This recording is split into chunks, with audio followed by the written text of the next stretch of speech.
Okay, this is a Caterpillar. It's a D8T. It's a pretty impressive pushing dozer. If you ever ran one, you'll know. Come down to the undercarriage here. This is what you really appreciate is the rockers. These rollers here, they actually rock like this. So when you're on rocking that, it gives you a way smoother ride. It's a high track as well, of course. But so just look around it. Your diesel tank is up here. This one is fitted with a 3-leg ripper. There's only one leg in it at the moment, but pretty good for ripping rock. Coming around this side then, you have your hydraulic tank up here. There's your hydraulic tank, and the sight glass is here. There's a small sight glass there for checking the level, so you don't have to. It's pretty simple that way. There's not much to see in that side of the engine, only a very big turbo. Coming around the front here, we got a blade. It's a pretty straight blade. Most of these got pretty much U-shaped blades for pushing. I mean, it's a pretty impressive piece of steel, but it's pretty straight, so wouldn't be too bad for doing finish grade if you had to. You don't have much visibility of it, but you get the hang of it pretty quick. So coming up to the side here, we got our engine oil filler here. We have our engine oil dipstick here.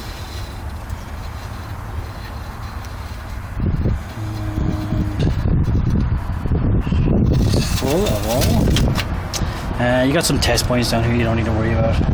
And this here for when you're changing the filters. There's your filter. Okay, so up. Close it.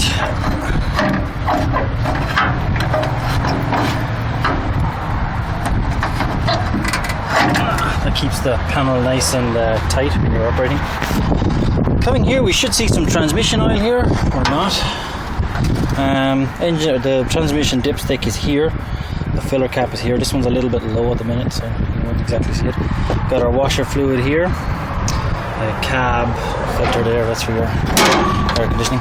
Coming down here, we got a little small door here. That's where your cut-off switch is. It's on at the moment. Coming here, we'll look inside the cab. The cat doors lock open as soon as you open them. There's a catch up there.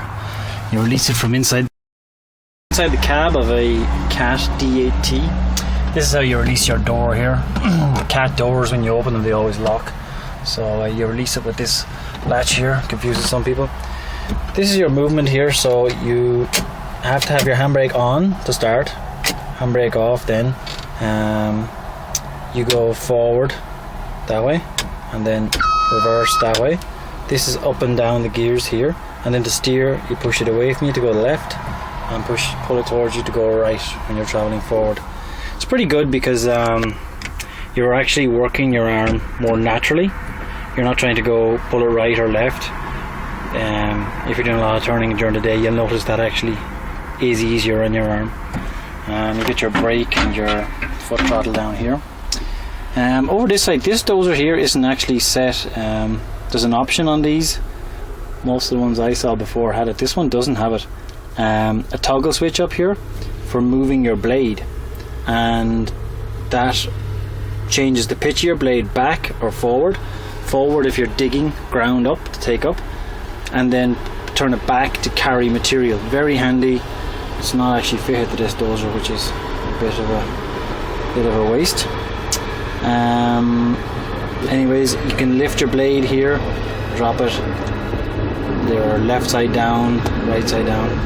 It changes the angle of it. You have a computer here. This is mostly just for watching, for monitoring your system. You can go in and change your hydraulics and check when it's been serviced and set stuff like that, but you certainly don't have to. You don't know how to use that. It's not very important. You get your horn down here. The Caterpillar gives you full revs or just idling, which is different than Komatsu and John Deere. You can change. This one you can't. Full revs or nothing. You can lock your hydraulics for changing your speed forward, reverse, for auto reversing. The work lamps are here. This one here then is your ripper control. Ripper up, ripper down. and then this changes the angle of your ripper. So this is laid out pretty nice. So your hand sits very naturally on it, and you can work your ripper up and down when you're ripping rock or whatever, and then toggle this here. When you're in some hard rock, you'll appreciate that. And you got a pretty good angle, pretty good view of your ripper because of the seat being set at an angle in your Caterpillar. And up here we have our engine oil temperature.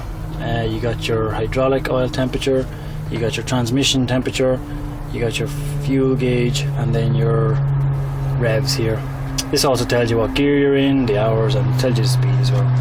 You don't need to worry too much about that when you're in a dozer. So that's the view from a Cat D8. Pretty impressive machine. If you start pushing with it, especially if you're using it on rock for ripping and that, you will appreciate this dozer over certainly a John Deere or even a Komatsu. So that's her.